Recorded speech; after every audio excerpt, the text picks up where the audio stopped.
खरं नाव आहे तन्वी.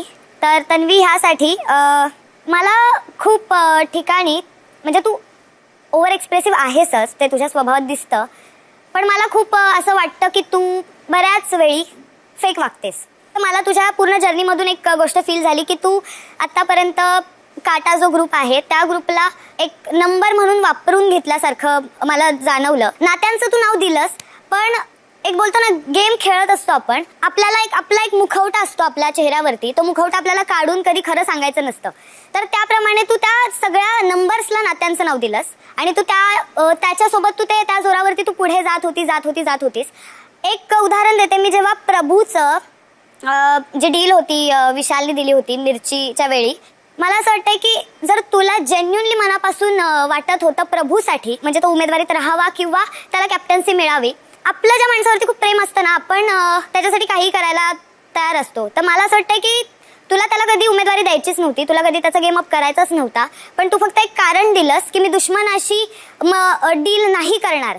तर मला असं वाटलं की तुला फक्त हे दाखवायचं होतं की मी त्याच्यासाठी एफर्ट्स घेतेय, पण तुला ते नको होतं. मग त्यासाठी तू विशालसोबत ती डील नाही केलीस. त्या दिवशी जेव्हा दीपाली ताई तुला काहीतरी बोलली की तू मला आधी म्हणायचीस की आपण भांडूयात, काहीतरी करूयात आपणच हे सगळं, तर त्याच्यावरती तू खूप ओव्हर रिॲक्ट झाली. आय थिंक आता गरज संपली आहे, आता ऑलमोस्ट आपण शेवटाकडे पोहोचलो आहोत. सो काय प्रॉब्लेम आहे ना सगळ्यांना तोडीस तोड उत्तर द्यायला. मे बी हा एक थॉट तुझ्या मनात असेल, त्यासाठी तू हे जे आपण असं ठेवतो ते ओके असं सोडून दिलं असेल. पण माझं एक जनरल ऑब्झर्वेशन आहे, माझं मत आहे हे, की मला असं वाटतं की तू फेक वागतेस. ही नाण्याची एक बाजू जी तुला दिसतेय, दुसरी बाजू मी सांगते. शेवटच्यापासून सुरुवात करते. जे दीपाली ताईचं तू सांगितलंस की मी भडकले आणि तिथून निघून गेले. मला वाईट वाटलं होतं की ती बोलतेय 13व्या आठवड्यात हे, म्हणून मी तिला बोलले आणि निघून गेले. मी आतमध्ये रडत बसले होते, मी दादाला सुद्धा बोलले, पण त्याच्यात मी एकदा सुद्धा हे बोलले नव्हते की मी काट्यापासून बाजूला होते की मला कोणाची गरज नाहीये म्हणून. मी गेले, ती रडत होती, मी तिला थांबवलं, रडू नको म्हटलं, ताई सॉरी, मी लहान आहे, मी चुकले, मला माफ कर, मी चुकून बोलले, रागाच्या भरात बोलले, जे मी कायमच बोलते, बट आता मला माफ कर आणि रडू नकोस असं बोलून आम्ही सगळ्यांनी एक ग्रुप हग केलं आणि पुन्हा जाऊन मी झोपले.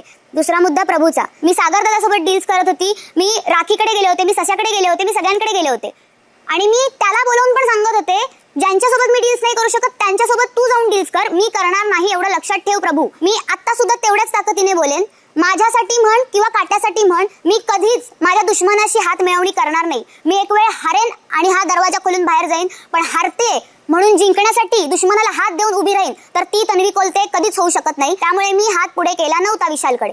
मला कोणाला सांगायची गरज नाही की त्याच्यासाठी मी काय आणि काय नाहीये किंवा माझ्यासाठी तो काय आणि काय नाहीये. नॉमिनेट करू नकोस, मला नाही नॉमिनेट व्हायचंय म्हणून मी तिला कन्व्हिन्स करत होती. आणि प्रभू जेव्हा समोर आला होता, मी दुसऱ्या सेकंडला गिव्ह अप केलं होतं की तू